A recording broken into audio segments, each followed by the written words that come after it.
In this video, I'm going to show you how to replace the ink toner of your brother MFC L2750dw printer.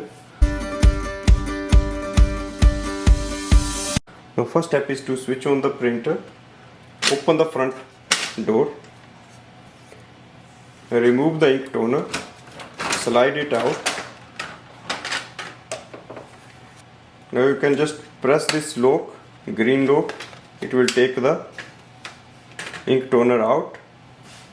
Now take your new ink toner, place it here, the chip should be facing down, press it down. Once you lock it, now you can just slide it in and close this section. Wait for the printer to work and we are ready to use it. Thanks for watching.